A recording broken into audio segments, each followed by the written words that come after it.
Halo masyarakat dunia tipe-tipe yang budiman, pada gimana kabarnya nih? Semoga semuanya sehat walafiat ya seluruh. Seperti biasa, Bang Dikson bakalan ngedongengin sebuah alur cerita film pengisi waktu gabut bin mager kalian.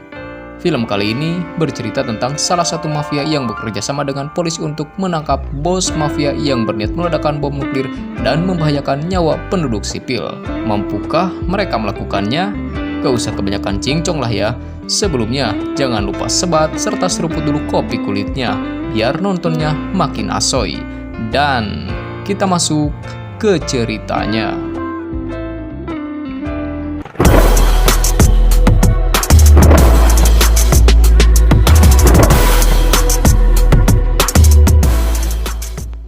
Scene awal memperlihatkan sebuah kawasan kumuh yaitu distrik B13 yang merupakan surganya para gangster dan mafia kelas kakap. Gimana enggak, di sini semua tindak kriminal dan kejahatan seperti narkoboy, nyimeng, dan departemen pengencerotan bak dibiarkan oleh para penegak hukum. Rupanya, polisi juga takut akan menjadi korban keganasan para gangster yang ada di sana. Kita kemudian diperkenalkan dengan salah satu ketua di distrik itu bernama Leito, yang telah berhasil mencuri narkoboy dari seorang mafia kelas kakap bernama Taha. Taha yang gak terima menyuruh anak buah kepercayaannya yaitu Keitu. Ini dia bebenguknya untuk mengambil kembali narkoboynya sekaligus memberi pelajaran pada Leito. Sadar dirinya telah diincar, Leito pun kabur dan terjadilah aksi kejar-kejaran ala barudak parkur.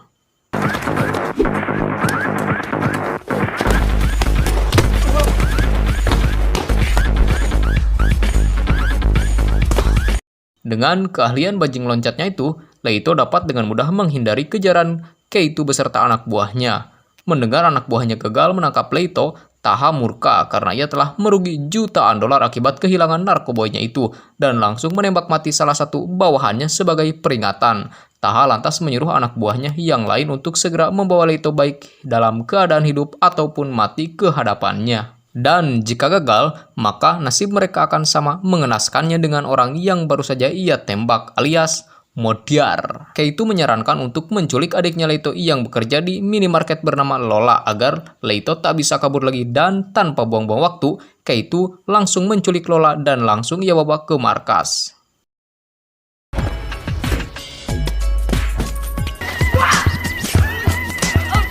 Tanpa mereka duga, Leito sudah terlebih dahulu menyelinap masuk ke ruangan Taha dan menjadikannya sandera. Dengan cara itu, Leito dan Lola berhasil keluar dari markas Taha dengan aman.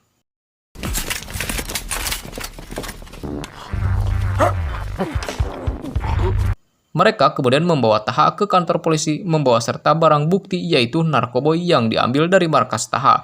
Leito meminta polisi untuk segera memenjarakan Taha dengan bukti-bukti yang ia bawa itu. Faktanya, kepala polisi menolak memenjarakan Taha demi alasan keselamatan dan karirnya. Terlebih sebentar lagi ia akan segera dimutasi dan tak ingin nama baiknya tercoreng jika berurusan dengan Taha.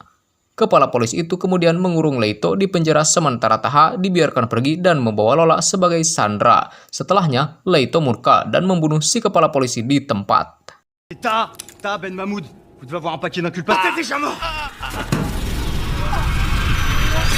6 bulan kemudian, kita diperkenalkan salah seorang agen mata-mata polisi yang sedang menyamar bernama Demian. Dia sedang menjalankan misi untuk menangkap bos mafia bernama Carlos yang berbasis slot offline ilegal berkedok supermarket. Di waktu yang tepat, Demian menodongkan pistolnya kepada Carlos dan menyuruh semua anak buah Carlos untuk keluar. Waktu tersebut ia gunakan untuk membawa Carlos keluar dengan cara menariknya menggunakan sebuah tali baja yang telah timnya persiapkan. Setelahnya, Demian mengurus sisanya dan membekuk anak buah Carlos seorang diri.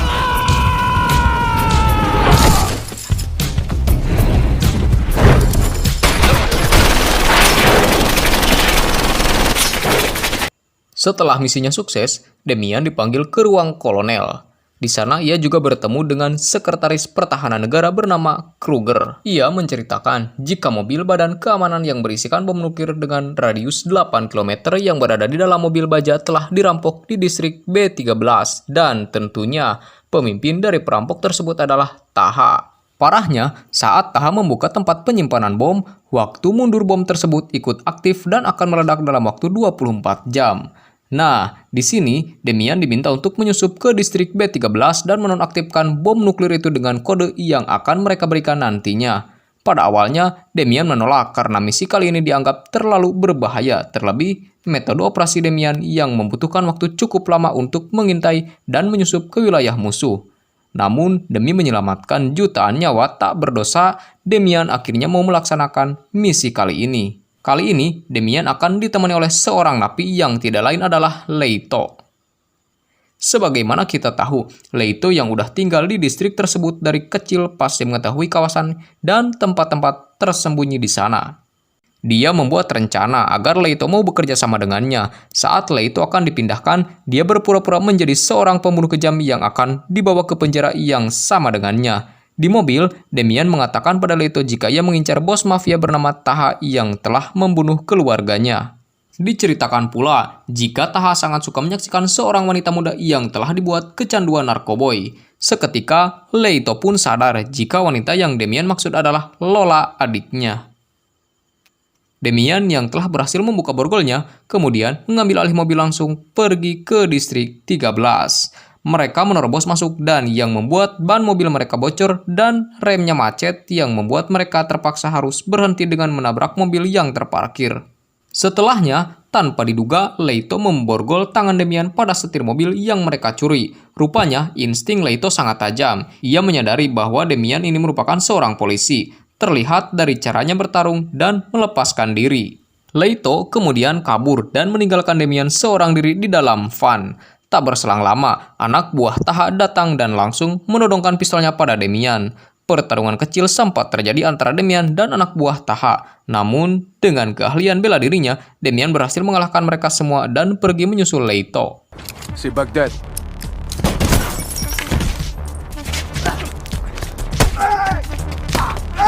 Sementara itu, Leito melapor pada Taha jika Leito telah kabur dari penjara. Mendengar hal itu, Taha pun menyuruh Keito untuk bersiaga karena ia yakin Leito akan datang untuk menyelamatkan Lola.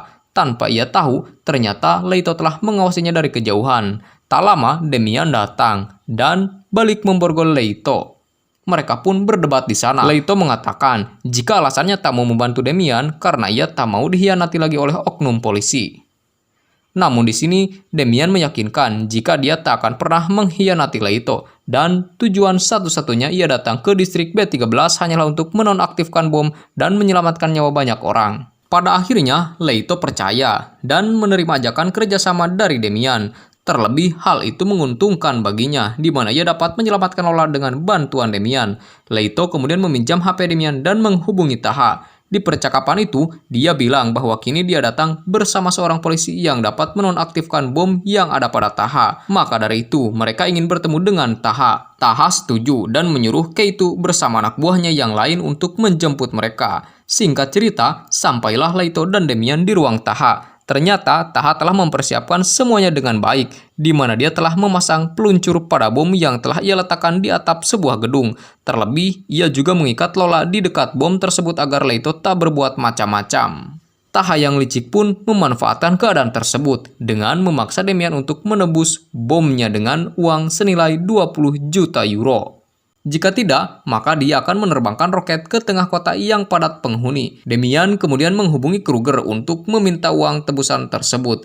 Tapi di sini, Kruger gak bersedia dan malah mematikan telepon dari Demian. Untungnya, bank tempat tujuan yang Taha berikan masih tutup dan akan buka dalam waktu setengah jam ke depan. Oleh karena itu, Leito dan Demian harus jadi tawanan dulu dalam kurun waktu tersebut. Leito lalu punya ide untuk kabur lewat toilet dengan memanfaatkan terowongan yang sempat ia gali dulu. Demian kemudian berimprovisasi dan meminta orang-orang di sana mengantar mereka ke tempat Taha. Dan saat ada kesempatan, mereka dengan lihainya masuk ke toilet dan berhasil kabur.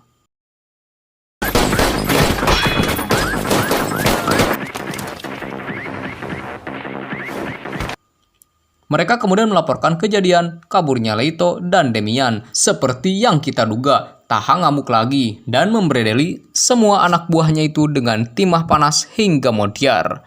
Tak sampai di situ, kesialan Taha bak tak ada habisnya, di mana bukannya dapat uang tebusan bom, ia malah kehilangan uang yang ada di seluruh rekeningnya. Rupanya, pihak militer telah meretas seluruh rekening Taha yang tersebar di berbagai negara dan menyedot habis semua saldonya.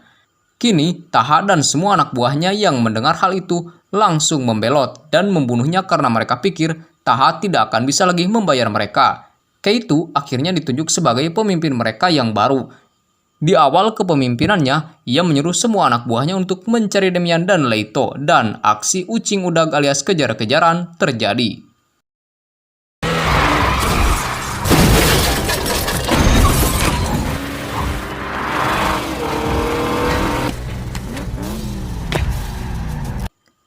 Hingga pada akhirnya, Demian dan Leito terkepung. Namun di sini, Keito yang kayaknya emang lebih bijak dari si cungkring Taha menyuruh Demian untuk segera menonaktifkan bom di atap apartemen itu. Setelah sepakat, Demian dan Leito bergegas pergi ke atap gedung. Namun di tengah perjalanan mereka berdua malah dihadang oleh si gemrot yang mirip-mirip pemain Smackdown. Pertarungan tak terelakkan.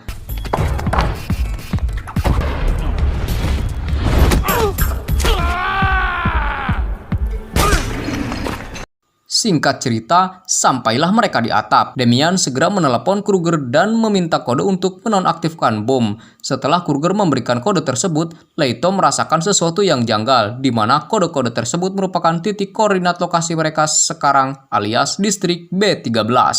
Leito pun tersadar jika kode yang diberikan merupakan kode untuk meledakkan bom, bukan mematikannya. Leito kemudian mencegah Demian untuk memasukkan kode dan baku hantam di antara keduanya terjadi.